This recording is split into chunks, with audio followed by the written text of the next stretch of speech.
Okay, this is lesson 4-5 about factoring polynomials. So students will solve polynomial equations by factoring, and today we're just going to talk about special cases. Later we're going to get into more general cases where you can be able to find some of the answers to all kinds of different polynomials, but today we're going to focus on two special cases and show you how to factor those and then use that factoring to solve them. So one special case is the sum or a difference of a cube. Now a cube is a number that you can take a cube root of. So for instance, 8 is a cube because 2 times 2 times 2 is 8. We're not going to deal with that many different cubes. We're not going to go that high in numbers. So the only cubes you have to deal with is 1, because 1 times 1 times 1 is 1. 8, because 2 times 2 times 2 is 8.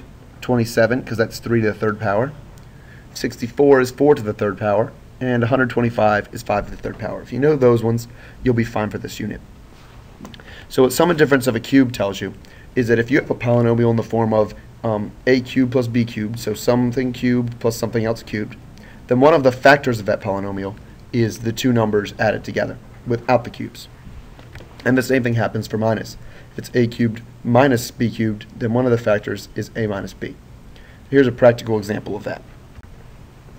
If I was to factor x to the third minus 8, now remember I'd said before that 8 is 2 to the third power. So really I could rewrite this, and that's the rule we're going to use, but I could rewrite this as x to the third minus 2 to the third, because 2 to the third is the same thing as 8. And if x to the third minus 2 to the third is our polynomial, then x minus 2 is one of the factors. So I know that x minus 2 is one of the factors, and to find the other factors, I have to use synthetic division. So I'm going to divide x to the third minus 8, the original polynomial, by x minus 2. So since I have x minus 2, I use the opposite and put a 2 on the outside. Now I put in the numbers. The x to the third term, the coefficient's 1. There is no x squared term, so I put 0. There is no x term, so I put 0 there as well. And the constant term is negative 8, so I put negative 8. Bring down the 1. Multiply the 1 times 2. That gives me 2. 2 plus 0 is 2. Multiply that 2 times the 2 on the outside, I get 4. 0 plus 4 is 4. Multiply 4 times 2. That gives me 8. Negative 8 plus 8 is 0. So that leaves me with x squared plus 2x plus 4. That's one of the factors. The other factor we found already, x minus 2.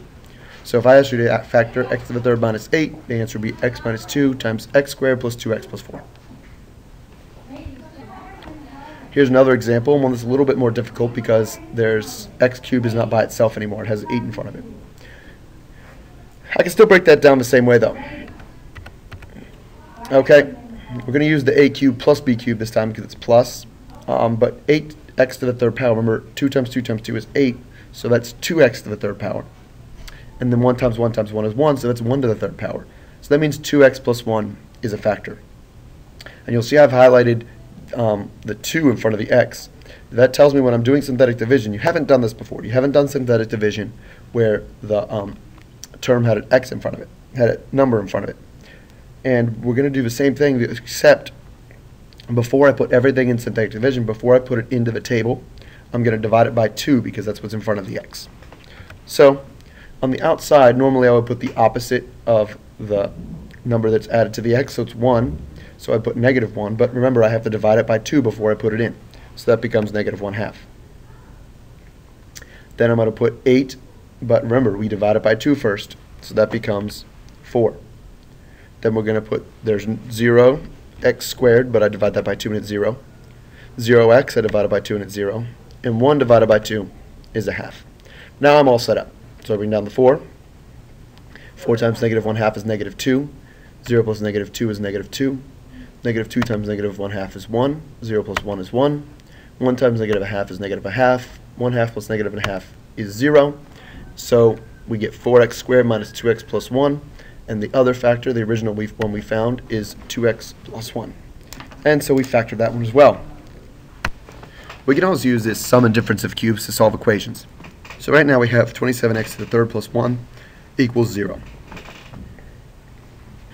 And this only works if it equals 0. So if it doesn't equal 0, you have to move it around so it does. Just like the quadratics, we can only really solve these if they're equaling 0. So what we're looking for are the roots over zeros for this polynomial. So 27x to the third, if I take the cube root of that, remember 27 is 3 times 3 times 3, and 1 is 1 times 1 times 1. So the first factor is 3x plus 1. So I have to divide 27x to the third plus 1 divided by 3x plus 1. Now if you use long division, you don't have to do anything tricky, you just do it exactly like it looks. If you use synthetic division, you're going to have to do the divide by 3 thing that we did before. So I use synthetic division. So on the outside is negative 1/3 because usually it would be negative 1, but I have to divide by 3. 27 divided by 3 is 9. 0x squared, 0x 1/3 from the plus 1 because 1 divided by 3 is 1/3. Bring the 9 straight down. That gives me 9. 9 times negative 1/3 gives me negative 3. 0 plus negative 3 is negative 3. Negative 3 times negative 1/3 is 1. 0 plus 1 is 1. 1 times negative 1/3 is negative 1/3. And 1/3 plus negative 1/3 is 0. So that gives me, when I factor this out, the whole equation still equals 0, but I have 3x plus 1 is 0, and 9x squared minus 3x plus 1 equals 0. So using the zero product property, remember we did this when you have the factors, as long as if you set each factor individually to 0, then it'll give you the zeros for the equation. And that's what we're going to do here.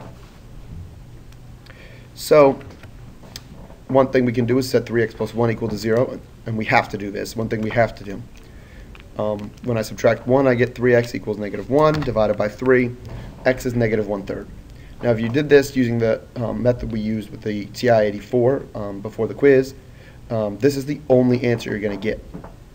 But in reality, there's more answers that the TI-83 can't show you. And those come from setting 9x squared minus 3x plus 1 equals 0. Now if you look at that, we've seen that before. That's a quadratic equation, which means in order to solve it, we'll use the quadratic formula. So I go back to the quadratic formula, negative b plus or minus the square root of b squared minus 4ac all over 2a, where b is negative 3, a is 9, and c is 1. So we have 3 plus or minus the square root of negative 3 squared minus 4 times 9 times 1 over 2 times 9. I start to solve that out. That gives me 3 plus or minus 9 minus 36, because negative 3 squared is 9. 4 times 9 times 1 is 36, and 2 times 9 is 18 on the denominator. 9 minus 36 is negative 27. Now since I have a negative square root, I'm going to have to get I involved. So I'm going to look for my I, and I'm also going to look for simplifying 27. So 27 divides by 9. It's 9 times 3. And I want a number that has a square root, and 9 does have a square root. So I move I to the outside to make the square root positive. So I have 3 plus or minus I. And the square root of 9 times 3 over 18. The square root of 9 is 3, so I can bring that outside.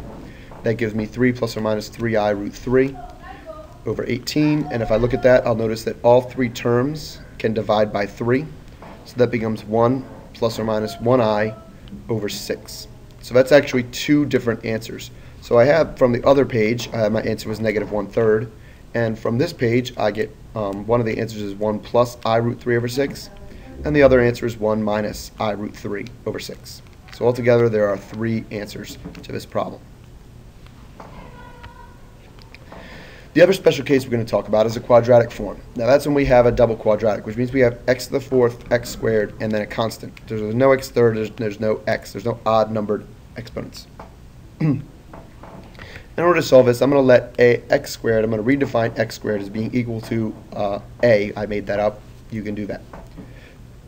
So if x squared is a, then x to the fourth minus 2x squared minus 8 is equal to a squared minus 2a minus 8, because x squared squared is x to the fourth.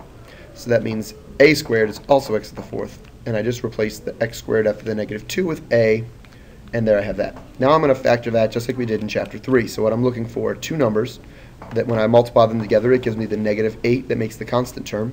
And when I add them together, it gives me the negative 2 that makes the linear term. I know when I break that down, it's going to be a and a into two parentheses. And again, I'm looking for a number that multiplies to give me negative 8, but adds to give me negative 2, and those numbers are negative 4 and positive 2. Okay, after that, I'm going to replace that a and put the x squared back. So a is equal to x squared, and I need my answer to be in terms of x because the question is in terms of x. So that gives me x squared minus 4 times x squared plus 2. Now, if I look at those two individually, I see if I can factor those. X squared minus 4 does factor because it's a difference of squares. Remember, a squared minus b squared equals a plus b times a minus b. So, if you're still confused about that, look back into chapter 3 to find where we did difference of squares. So, X squared minus 4 becomes x plus 2 and x minus 2. And x squared plus 2 does not factor, so my final answer is x plus 2 times x minus 2 times x squared plus 2. And we can do that same thing to solve a quadratic form of an equation. So we're going to use that factoring, and then we're going to solve. So what I have is x to the fourth minus x squared, and I need it to be equal to 0, so I have to subtract 12 from both sides. So it becomes x to the fourth minus x squared minus 12 equals 0.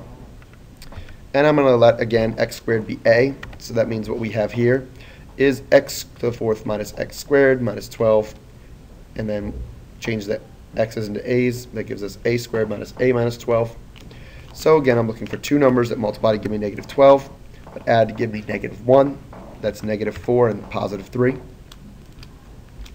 And just like last time, I replace the a's with x squareds again. And now I look and see if I can do anything, factor either of those. X squared minus 4 is difference of squares. Again, we already did that one the last time. So that becomes x plus 2 times x minus 2.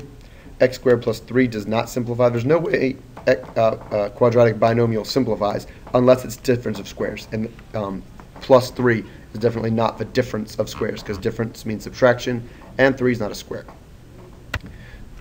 So for zero product property, remember we equaled everything equal to 0. All I have to do is individually set each factor equal to 0. So that means x squared, x plus 2 equals 0. That means x equals negative 2. That's the first factor. The second factor is x minus 2. I set that one equal to 0. That means x is equal to 2. And then I set the last one equal to 0. So x plus 3 equals 0. Now we have a quadratic, so we have to use quadratic formula. In this case, it's x squared plus 0x plus 3. So b is 0 and c is 3 and 1 is a. So 0 plus or minus the square root of 0 squared minus 4 times 1 times 3 over 2 times 1. Those are pretty easy to figure out.